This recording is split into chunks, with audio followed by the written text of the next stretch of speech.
We're starting now. All right. Who knows something about Song of Songs and they want to share with the group? I'm getting no head here. Just somebody saying no. Nobody wants to share with the group here. All right. I know nothing about it. This is one I've never even touched. There you go. Well, there's some rules in the church. Song of Songs is one of the several books or parts of books that the rabbis and then the early Christian teachers set aside and actually told people they shouldn't read until certain periods in their lives. Song of Songs was one that particularly young men and women weren't to pick up until after either they were engaged or had already become married. So yeah, it's not a very common book, but a delightful one that when we look at it in its proper context and teachings, really I think will help open up many things. All right, I know some people have little paragraphs and some things on Luther. Who wants to share a little bit of that? I can. It says the third book is a song of praise, in which Solomon praises God for obedience as for a gift of God. For where God is not himself the householder and ruler, there is neither obedience nor peace in any station of life. But where there is obedience and good governing, there God dwells. He kisses and embraces his dear bride with his word, which is the kiss of his lips. Thanks. Bye. There you go. Yeah. So Luther is going to look at the Song of Songs in two ways. He's going to encourage us to look at it as a teaching on marriage, so a teaching on husbands and wives living together in a wonderful estate that God has created, an Edenic estate, not idyllic, but Edenic, like the state of Eden, like when Adam and Eve were married in the garden at the very beginning, when everything worked, right? So that's kind of a Song of Songs. One way in which it will help us. The other is then, as Luther turned there, that the word is the kisses of Christ's mouth for his bride. So we read this Christologically, where Christ is the male character and the church is the bride, is the female character throughout this. And in that way, we experience the love of God in a different way than we typically talk about. Embracing, kind of using the marital relationship there and really deepening that as an expression of how God loves his people. Good. Now, Luther did make a comment there about this is the third. Yes, I was going to ask that.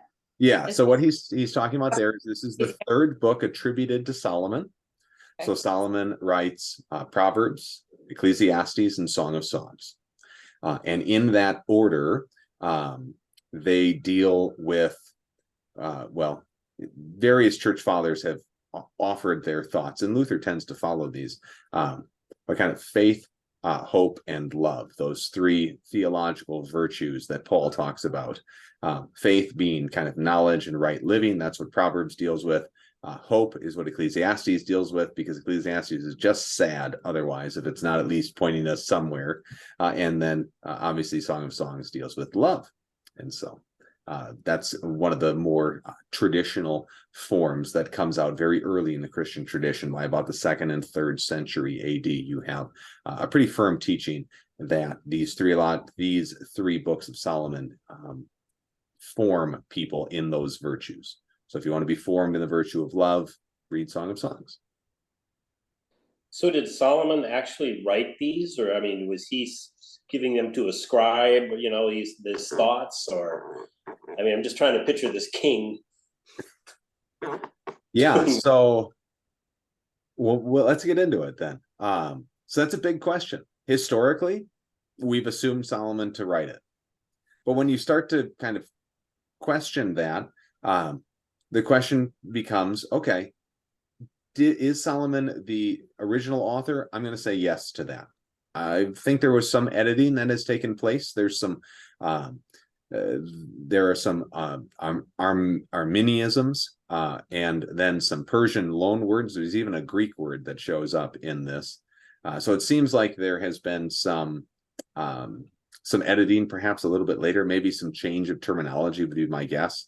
That, how some words fall out of favor in a culture. Solomon becomes king 970 BC. All right. This is about 20 years before the founding of Rome. They are in exile basically in Babylon near Persia, right? And then Persia takes over the Babylonians while they're still in exile in about 586. So you have a 400-year shift of language. And so, some words, maybe I don't know what the words are off the top of my head, but I think they're particular words. They're like body parts, clothing, some architectural words, if I'm remembering right. They're just using new terminologies, kind of updating the poem, if I can say it that way. So I think Solomon is the initial author, but I think it has been updated probably by Ezra after the post-exile period, which is what would account for some of the loan words. I don't think that this is, however, Solomon's account of his own life. Solomon had a lot of wives and a lot of concubines. He was just all over the place. All right. And so I think one of the theories that is out there, and I think is really, at least I'm gravitating towards, is that Solomon wrote this as kind of a meditation at the end of his life. One that looks back on his own failures in marriage and in expressing what the love of God for his people looks like, and really wrote a love poem for his Lord, kind of really emphasizing what should have or could have been. The reason I say that is the first wife that we know of for Solomon is an Egyptian princess. The major love figure in the book of Song of Songs is going to be a Shulamite. A Shulamite's just, she's a Jewish person, but from, just a little kind of a small little town. So unless Solomon had, his first true love was this little, hardworking girl from back home, which sounds like a Midwestern, Hallmark film, but we have no evidence of that. We have nothing in the Solomonian canon, in Proverbs and Ecclesiastes, in the oral tradition that would state that. So it seems like, and certainly Solomon just, once he got one, he just went for the whole deck. I mean, he just went for, anybody and everybody in marriage. And so it does not seem like this is Solomon's meditation on his own life, but rather kind of a reverse, right? It's often those who fail at something that have some of the clearest insight later on. And so that's kind of the way that I'm going to read this, is that Solomon is looking kind of at what could have been in his life and kind of meditating on what God's desire is then for marriage, particularly the marriage between God and his people. All right, good. That was a good question, Bob. I'm taking a look at my notes to see what else I have there. One of the other things we want to talk about just briefly before we read this thing is that this is wisdom literature. All right. Wisdom literature is going to be different than the way we would read Genesis, or the way we would read the prophets, or some of the histories. The Psalms, Proverbs, Ecclesiastes, Song of Songs, even Job, these tend to be wisdom literature. What that means is these are places where the teachings are meant to really impact us in life more than we are to kind of pull out from the story. We kind of find our place in the story, if I can say it that way. We find ourselves kind of drawn into one side of this conversation, this play, this poem, or another, and we learn from it. And we then kind of see and take up parts of this story in our own lives and our own marriages and our own relation with the Lord. So that's kind of what wisdom is supposed to do, is to be embodied. So that's what this is. Not going to be cryptic, but it'll be kind of embodied stuff. Good. Trying to think if there's anything else here. So Solomon is a Jewish king? Yes, Solomon is Okay. David's son. Okay. Yep, not his first son, but the second son that David has with the beautiful woman Bathsheba. You may remember the whole Bathsheba incident where David decides to murder one of his soldiers to try and keep his, her pregnancy under wraps when he can't. I mean, that child dies as a judgment of the Lord. But then David does take Bathsheba as a wife. Their next child is Solomon.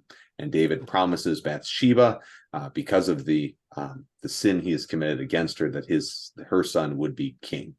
And that causes major issues. Absalom has a rebellion, actually, over this. So we find that in the books of 1st and 2nd Samuel. We find that evidence there. So David reigns from about 1010, so 1010 BC, very end of the 11th century BC, until about 970 or so. Some of the history has pushed it down a little bit further to like 965 or so, but somewhere in there, 970, 960, that's when Solomon comes to rule. And he will then rule over all 12 tribes. He will build the temple to the Lord, the great temple. And then his kid that takes the throne, Rehoboam, breaks everything. So, and with Rehoboam comes the rebellion of the northern kingdom and the splitting of Israel. So, Solomon's name is interesting. It's a kind of a making, it's turning of a verb into a noun. It's from the verb shalom. It's from the verb of peace. So Solomon is kind of a king of peace, if you want to say it that way. That'd be kind of a good way to understand it. And in that way, we are already beginning to see that this is going to at least be somewhat figurative in the way that it already points us to the true king of peace, which is Christ the Lord. As we went through kind of the initial verse, this is what Song of Songs 1:1. It's just the Song of Songs, which is Solomon's. Interesting note when it comes to Hebrew doesn't know how to do a superlative. It has no est to stick at the end of words. Okay, so if you want to have the fastest runner, you're going to have the one who runs among the rest, right, or among the racers. If you want to have, the highest mountain, it's the mountain of the mountains, right? Or it's going to be, the God of the gods. That's to be the highest God. And so in this case, the Song of Songs is the way to say the greatest song, or the most impressive, the best song, the finest of the songs. So, all right.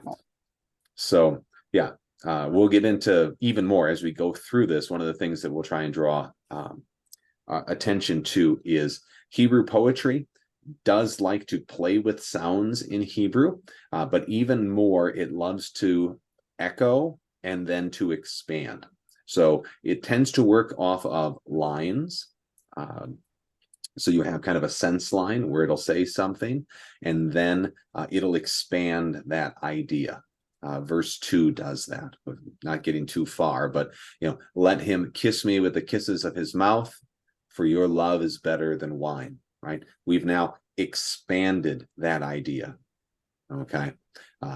Drawing together love, wine, kisses, that sort of thing, right? We're expanding the idea, okay? Yeah.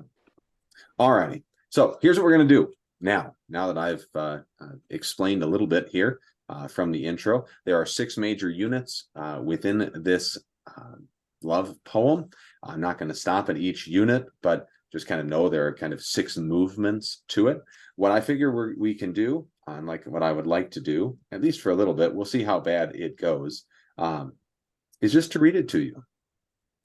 I know I could have you, go on and hit the Bible app and have somebody else read it in a finer tone than I can, but we'll read it together. And that way we've heard the whole of it from beginning to end, and then we can react to it, okay?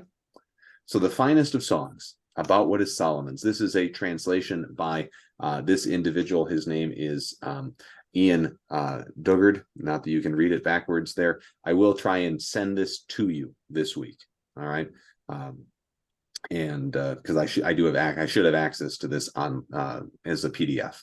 So I will try and get that to everyone this week, because this is the translation we'll use, because it references woman, man, kind of all the major players, and I'll introduce that as we read. All right. Woman, Oh, that he would kiss me with the kisses of his mouth, for your caresses are better than wine. As for the scent of your oils, it too is better. Your name is flowing oil. No wonder the eligible young women love you. Carry me off with you. Hurry. Oh, that the king would bring me to his chambers. The daughters of Jerusalem, we will exult and rejoice in you. We will celebrate your caresses more than wine. Woman, rightly they adore you. I am dark, but beautiful, O daughters of Jerusalem, like the tents of Kedar, like the curtains of Solomon. Do not stare at me because I am weather beaten, because the sun has glared down on me. The sons of my mother were harsh with me. They sent me as a keeper of the vineyards, but my vineyard, the one which belongs to me, I have not kept. Tell me, you whom my soul loves, where are you shepherding? Where do you make your sheep lie down at noon? Why should I be like a veiled woman among the flocks of your companions? The man, if you do not know, O most beautiful of women, follow the tracks of the sheep and the pasture of your young goats among the dwellings of the shepherds. I compare you to a mare among the chariots of Pharaoh, my darling. Your cheeks are beautiful with earrings, your neck with strings of jewels. We will make earrings of gold for you with studs of silver. The woman, while the king is on his couch, my nard gives its scent. My beloved is to me a pouch of myrrh. Between my breasts he will spend the night. My beloved is to me a cluster of henna in the vineyards of En-gedi. Man, behold, you are beautiful, my darling. Behold, you are beautiful. Your eyes are doves. The woman, behold, you are beautiful, my beloved. How lovely, how verdant is our bed. The beams of our house are cedars and the rafters like pine trees. I am a wild flower of Sharon, a lily of the valleys. The man, like a lily among brambles, is my darling among young women. Woman, like an apple tree among the trees of the forest, so is my beloved among the young men. With great delight I sit in his shade, and in his fruit is sweet in my mouth. He brought me to the house of wine, and his banner over me was love. Prepare for me a bed with raisin cake. Stretch me out among the apples, for I am weak with love. May his left hand be under my head, and his right hand embrace me. I charge you, daughters of Zion, by the gazelles or the does of the field, that you will not arouse or waken love until it delights. The sound of my beloved, look, now he comes, leaping over the mountains, bounding over the hills. My beloved is like a gazelle or a young stag. Look, there he stands behind our wall, gazing through the windows, looking through the lattice. My beloved speaks and says to me, arise, my darling, my beautiful one, come away. For look, the winter rains are past, and the spring rains have come and gone. The blossoms appear on the earth. This is much longer than I imagined reading aloud to you all. I'm going to stop here in a moment. The fig tree ripens its figs, and the vines and the blossoms emitting fragrance. Arise, my darling, my beautiful one, come away. Oh, my dove, in the clefts of the rock and the canaries of the cliff, let me see your form. Let me hear your voice, for your form is sweet and your form is lovely. All right, I'm just going to stop there and just kind of get some reactions from folks. We didn't get into some of the more explicit material that comes a little bit later in chapter 4 and things, but encourage you certainly to have someone else read it there aloud. Probably takes, I was not expecting quite as long as it does. I always forget how long it takes to read aloud, as opposed to just, speaking. But what did you think? They sound like they're in love. It does. It does. I'm always reminded, did you guys have or learn the same kind of Sunday school / VBS song?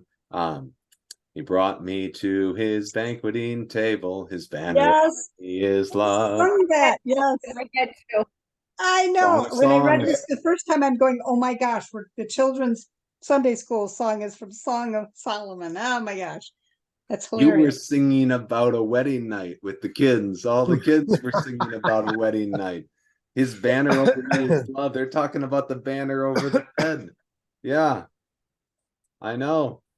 Who This is why we knew? don't sing that song anymore. Somebody got wise somewhere along the way, it seems. What else stands out other than, we have a history with this text that we didn't know.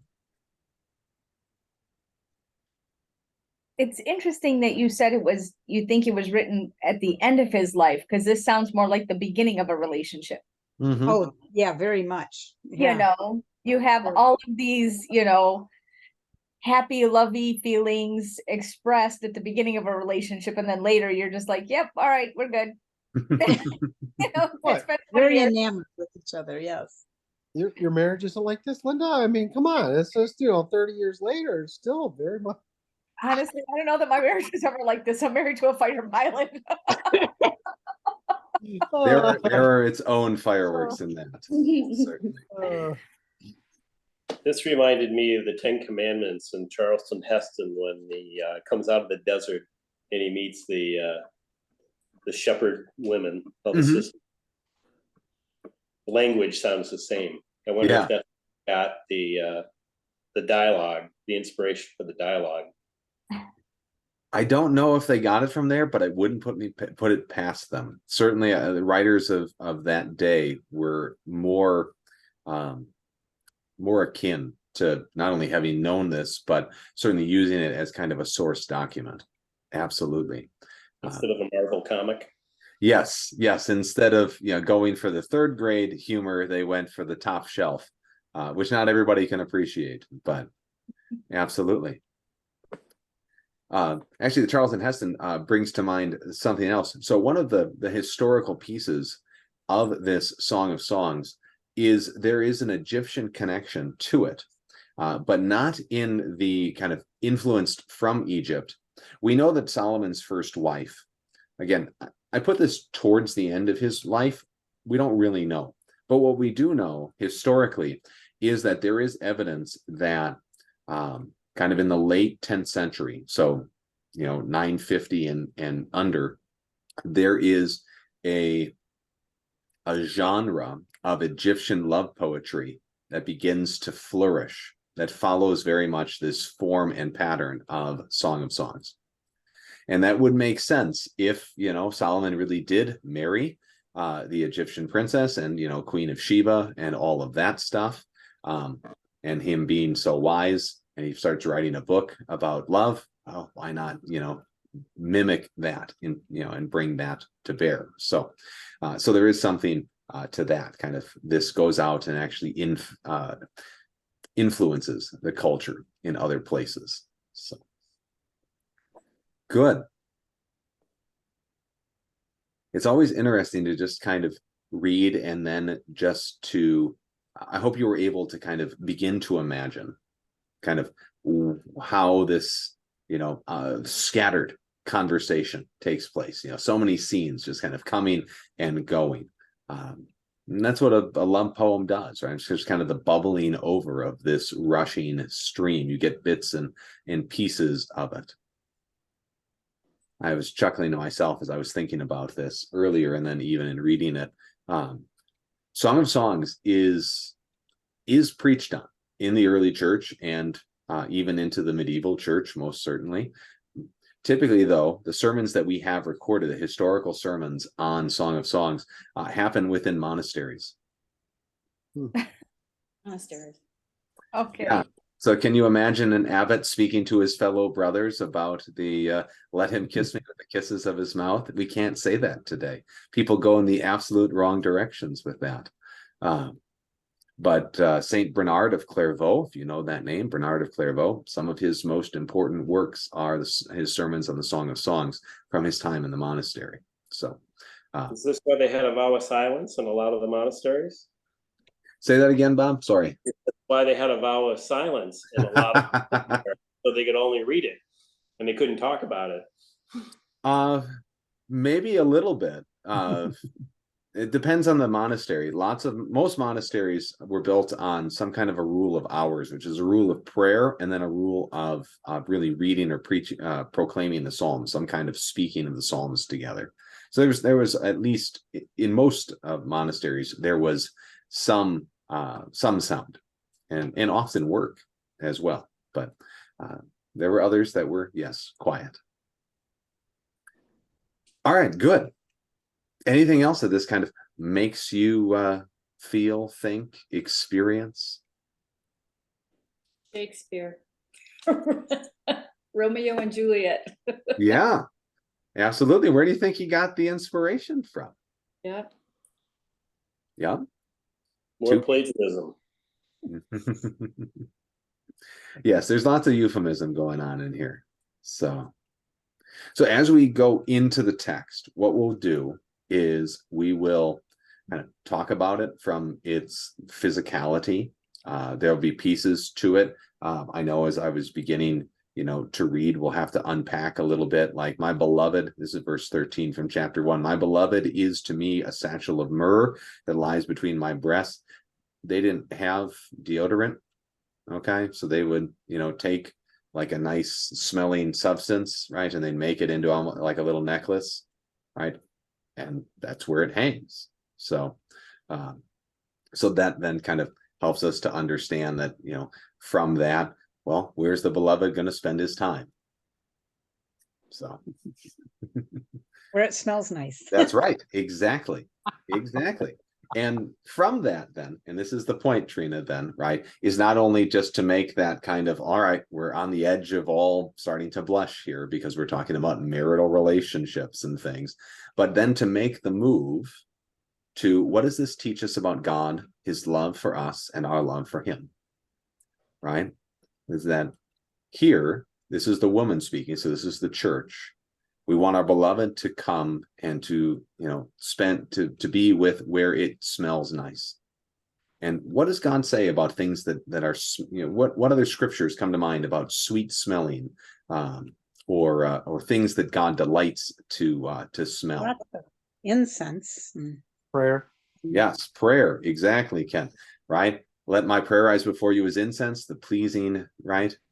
Pleasing aroma in the nose of our God, something along those lines. And so how is it that God will come, right? How do we make ourselves so that God might come to us and be present with us? Prayer. And so we find that, where does God, right? One of the places God promises to be with us, as we pray. It's also in the, Go ahead. the smoke of the sacrifices too.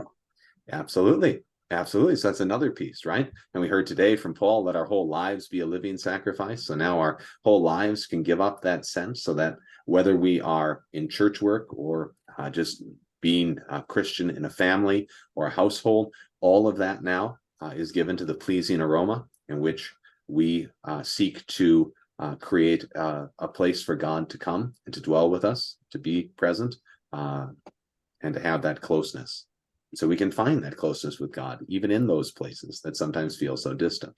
So that's one of the things that we're going to try and do, is unpack these in that way, so that we can see that this does speak to more than just, it certainly does, the just of the love poem and that wonderful embrace of early marital love, and indeed that love that can be rekindled and those sorts of things as well.